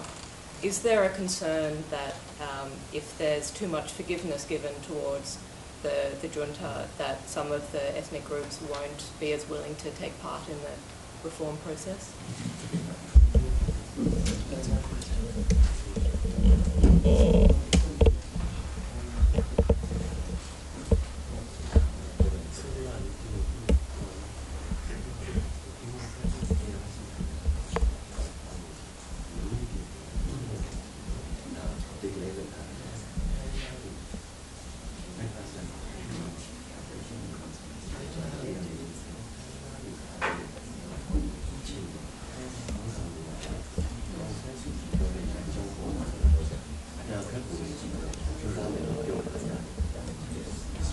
The short to the answer, short answer is being,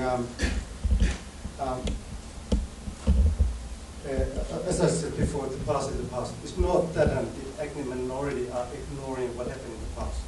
It's not that they are ignoring their suffering at this stage. But in this kind of political environment, in that context, we are in line with what Aung San Suu Kyi said before. We are focusing on moving on, but we're not forgetting the past. So it's just not the time. The time is not quite there at this stage. In Poland there was a slogan, amnesty, not amnesia. Yes, certainly not. Can I just say that in answer to your question directly, the answer is no. The ethnic nationalities are engaged in that process. I'm an advisor to the UNFC and have been for many years and worked with them, and so they're engaged in it. And it's not one of their demands. The demands are about what they want now to set right some things, but it's not about that at this stage. So they're involved in different ways, and as you know, the peace process and all those bits and pieces, so no. Yeah, I wanted to ask about the other part maybe of the equation. In this case, our colleague here asked about the minority, whether they are engaged in the political process.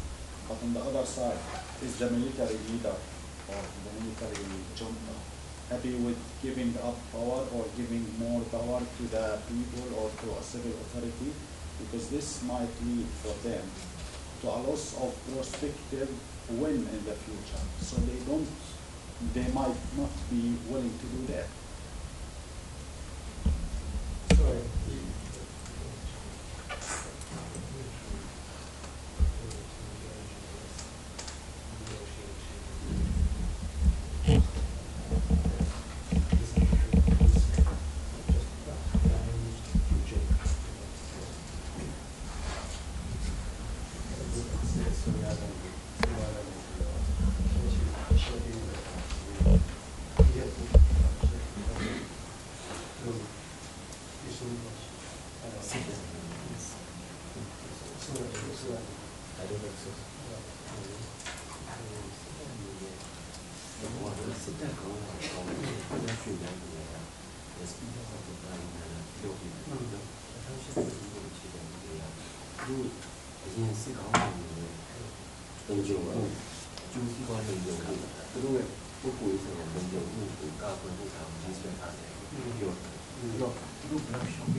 The short answer is no, I don't think that they're not willing to engage that part. Not willing to engage?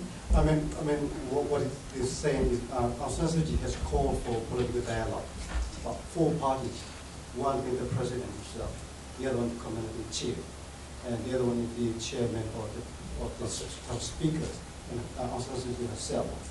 Now, apart from the Shui Man, which is Speaker of the House, has responded quite positively to her all the other three have not responded, just ignored. So by looking at that sign, so yeah, no questions.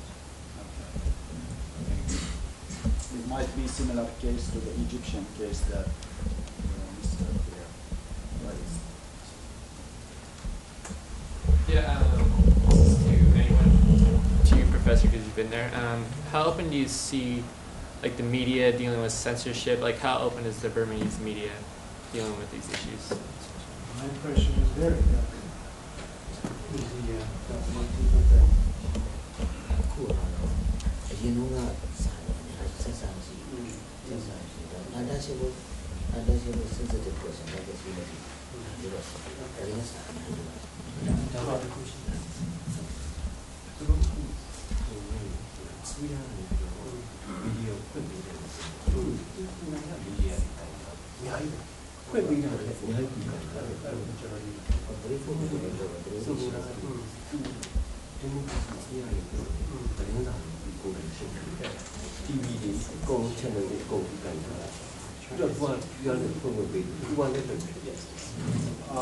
Okay, we have a Marduk Empire in Burma. That Marduk Empire is being the military or their crony or their relative.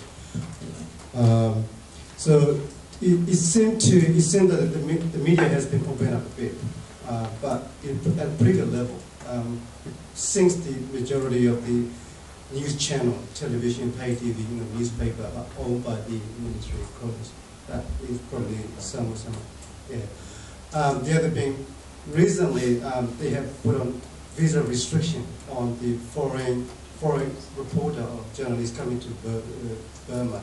Initially they were granted a 6-month visa, or that can be extended. Now that has been brought down to like 3 months or 3 weeks or something like that. So I don't know. So is there any independent media at all?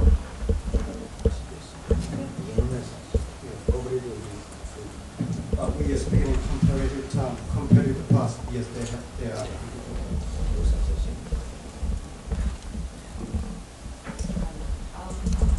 I'm curious about the geopolitical balance at the moment with Burma's friends. I know that some require more signs of, human rights changes and also democratic changes. And other friends, international friends, won't require that.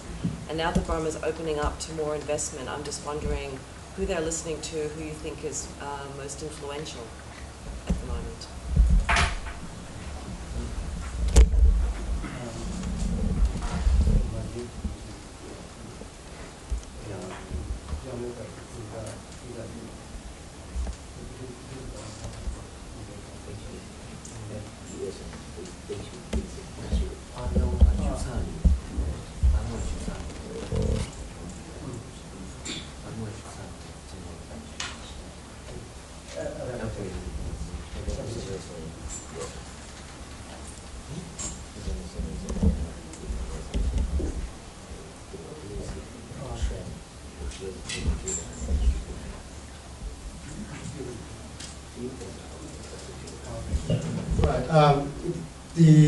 The geopolitics being the split between whether, historically, until recently, the focus has been China.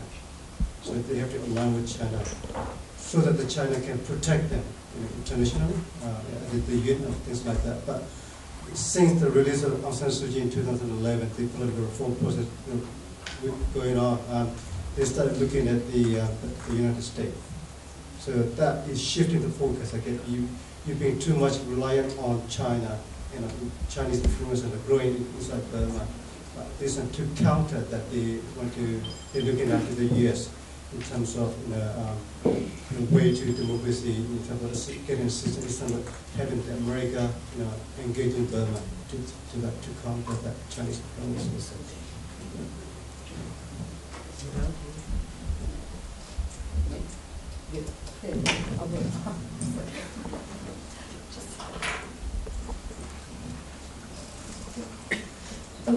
Just to answer the question, a lot of people used to think that Myanmar and the military regime never wanted to have anything to do with the US, and they did. And they actually there were sort of talks going on earlier, even before Aung San Suu Kyi was released, and a sort of shift in thinking and maybe approaches and all of that. So that sort of had been happening for quite some time. And within the regime itself, there was certainly the connection with China, and it's not new. It's been since the 68 when China first gave aid to Burma, but it was also not uniform within the regime either about how far to be with China, and then started to sort of move more with India, and India changed its policy from one of just total democratic support to engagement, and that happened under the BJP in that period. So some of it just didn't happen overnight, but I wouldn't say Australia's influential, but they see Australia in a different way, in a more regional way, and more as a friend in a different way. It could be more influential if it chose to use it. And the EU plays a role as well, in a completely different way. There's all the different parts of the EU, but the EU makes it clear what they expect to. Just can I ask about the role of lawyers in the transition, and specifically of lawyers' organisations like the Myanmar Lawyers Network and the Burma Lawyers Council? There's no rule in Myanmar lawyers. But our judiciary system is bad, and we have no role. In Myanmar legal community, first priority is judge, second is the prosecutor, and thirdly the police, and we are the lowest. They always look down upon us. They hate us very much because in 1988 people was great uprising. So many lawyers led the uprising. So after the coup d'etat of 1988, the so-called coup, and they abolished the former bar council. It is comparatively independent bar council. Now, bar council, the main text is to dismiss lawyer from bar. It's a government text. Now, and this month, 13 to 15 at Nebiro, Myanmar capital, the IB, International Bar Association, held a seminar. And over 200 lawyers from the various parts of the country attended. And we try to form national bar, which is independent. We don't want the puppet bar council. And the IBA invited the Attorney General, but he never showed his face. He don't like us. So now over 200 advocates has been dismissed from bar, illegally and unfairly. So this is a genuine situation of rule of lawyers in Myanmar. Thank you. I just want to follow on from that question about the military and how they're feeling. As I understand it, I think you're saying that out of the 4 that Aung San Suu Kyi wrote to, there was 1 reply as to negotiations. I think Janelle mentioned in the talk about President Thein Sein actually being open to state elected type governors and then him ticking them off. So is there like a different factions? Is there different feelings within the military as to who wants to engage and who doesn't in constitutional reform, and are you tapping into the different factions, or do you have a feel of it?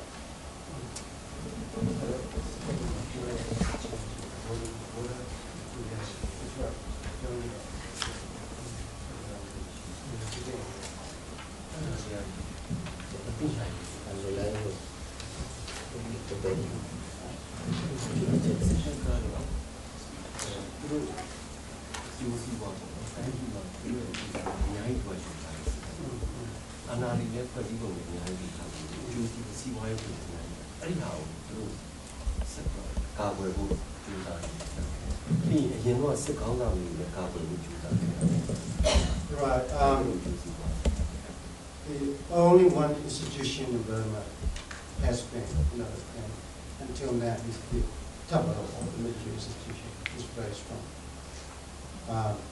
But in that context, what they were saying was whether you are a military officer in uniform or whether you were a former military officer in plain clothes, you are the same. So, in short, so there is no faction within the military. And it's hard to tell because they used to follow the orders, in hierarchical order, but it's very unlikely there's a faction within the military. So, President Thein Sein was a former general, and he would be looked after, even though he's not in the military anymore. He would be well looked after by the military. Likewise, I guess shortly the cousin, it's very hard to engage in that. Yeah.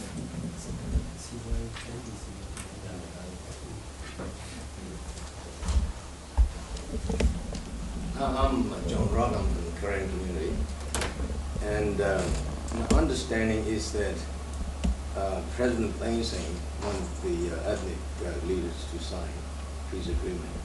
They are saying, well, we'll sign it, but we want to know what the conditions are. They want to know first what would be the condition if we sign. But the government wanted to sign very quickly, and my feeling is that they want to, because Burma is going to be the chairman of the ASEAN, so they want to show that there's a peace process already achieved. But we have a lot of reservations, the ethnic groups. If you take the Koreans, we have a ceasefire, and there seems to be a mismatch between what President Thein Sein says and what the army is doing. Now, when we signed peace, not peace, but ceasefire, but the army came into all those areas and they were fortifying all the bunkers. And that is not the behavior of a peace process. And there is still forced labor going on, land grabbing is going on, and rape. All these things are still going on while President Thein Sein is talking peace. And of course, the army is fighting the Kachins, and the Shans are being attacked as well, and the Chin as well. So we do want to participate. We're very much for multi-ethnic democracy, but we need to have some sort of assurance, I think, in terms of the sincerity of the government. Your question is there any assurance for such? Well, I just want to explain, and I'm worried about the provision for the ethnic groups with the new constitution, or with the amended constitution, because at the moment there's no provision at all, as I understand it.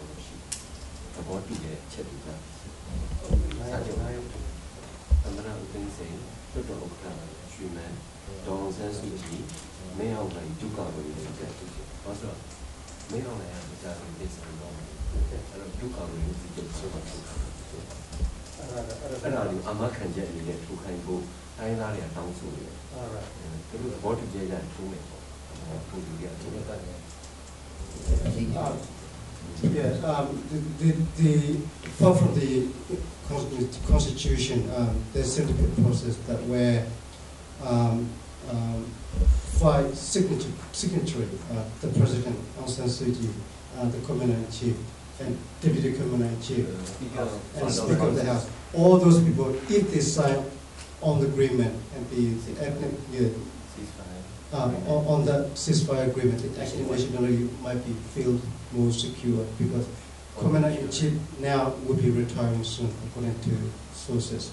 And if he retire, the deputy president might take over. So that is kind of guaranteed, with that. Hi, my name is Nai. I used to be involved in the student uprising of '88. I joined the EBS here for 9 years. So I just started a little bit background for the minority issue, ethnic issue. I think it's really important in Burma, because when we arrived to the revolutionary area in 1988, most of the ethnic organizations are fighting to the ethnic to fighting not for the political system, they fight to the Burmese people. So when we get to the revolutionary area, we are also from Burma as a student. So then we try to explain that the system is corrupted, there's a military dictator. So then they change in their policy and then they start thinking, changing their system. So my point is, today the dialogue or the movement inside and outside, we're trying to push to change the 2008 constitution. The issue around the area is, how are we going to attract the ethnic organization to involve in the process? So what I want to know, is there any inside movement to negotiate with the different ethnic organizations, especially the gentleman said, especially the organization temporarily ceasefire. What I say is a temporarily ceasefire is not a ceasefire. It can be fire again. So still a lot of things going on behind the scene. So do we have a movement in the inside political organization trying to get to beyond the group to discuss, treading the process?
I think you understand the purpose. If I translate in a way,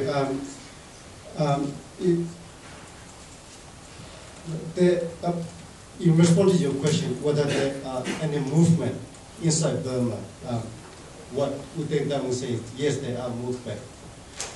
Not the government, but on the civilian side, the NLD and the ethnic minority group or ethnic nationality and the 88 generation group are working together for to resolve the issues of the ethnic nationality representation at federal level. There's one question here, and then I think we'll have to start the formal proceedings, but also the community has provided a reception on the first floor, and there we'll continue informally, but no less interestedly. My question is about Australia's role and what lessons might be drawn from the South African experience as well. It seems to me there are two separate kind of questions. There's a question of making the 2015 elections free and fair, and the two key problems with the current constitution. And then there's the question of more radical social transformation, the question of land reform or the question of regional autonomy. To what extent is Australia's help, and to what extent should Australia's help be directed to one or the other of those issues?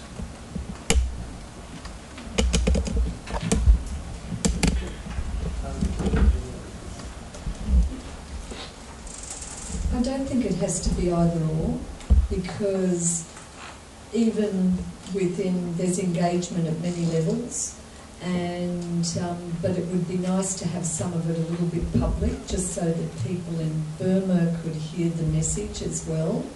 and particularly around supporting as much as we can that election to be fair. But there's also, Australia is giving support to some of the peace processes going on inside Burma in some of the ethnic nationalities areas, and they've been doing that over quite a period of time, and that's continuing. And that's also an important area. We talk about the two key problems with the Constitution, that the Constitution needs to be more federal because that's one of the ethnic nationalities' aspirations, it's one of their desires, and it's not just new, you know, it's since Panwong Agreement in 1947 and that. So, you know, we can't dictate to people, but we can certainly have a say, and we have a dialogue. And with the ethnic nationalities, they don't want to sign at the moment because the government hasn't agreed to political dialogue. And that's one of the big issues. So, but yeah, we can be involved. We are involved, and we should make it known. We'd prefer to have a free election. We'd prefer to have some constitutional change that gives expression to that. Yeah, you're Australian. I'm not speaking on behalf of the government. No, I know. I know I work for government for years in Canberra, and I'm still working for government, so I'm not going to speak on behalf of the government. At the micro level, we are doing something here today. The reason I organized this seminar, this seminar is one of the series of seminars in Australia. Next week, they will be speaking at the Parliament House, and then followed by the event at ANU as well. So I think the reason I'm organizing this, when Aung San Suu Kyi visited Australia, she asked for help, she asked for support, she asked to raise more awareness of the issue in Australia. And I'm taking that personally and responsibly to follow up on her request. The reason we are here today is we got no funding from any organization. It came out of my pocket, but also the other person, his pocket. And it's individual. It's the effort, whatever you name it. So at micro level, I think as a community, as a university, as a researcher, and they have asked everyone to do more research in this area, one thing. And the other thing is tomorrow we're having 300 Burmese community attending the community forum with them. So I think it means a lot. And just before they left Australia, I was told by the NLD that the activity in Australia is well noted in Burma, and they feel very, very supported.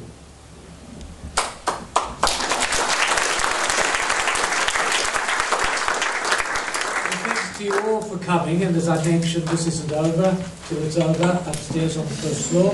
Secondly, I just want to thank all the speakers, but by making one distinction.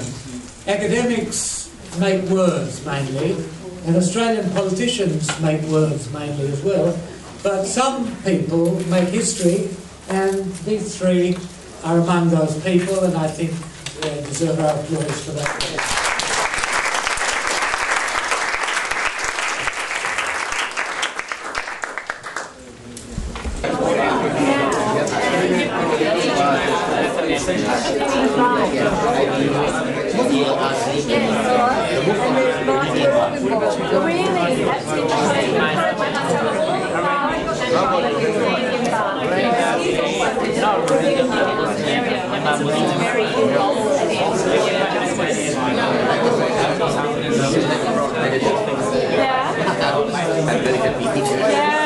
I will pass on him that the Canadians have been the most supportive. I think we're all going up to a reception now anyway. Thank you. I'm still doing this anyway. Well, I'm probably doing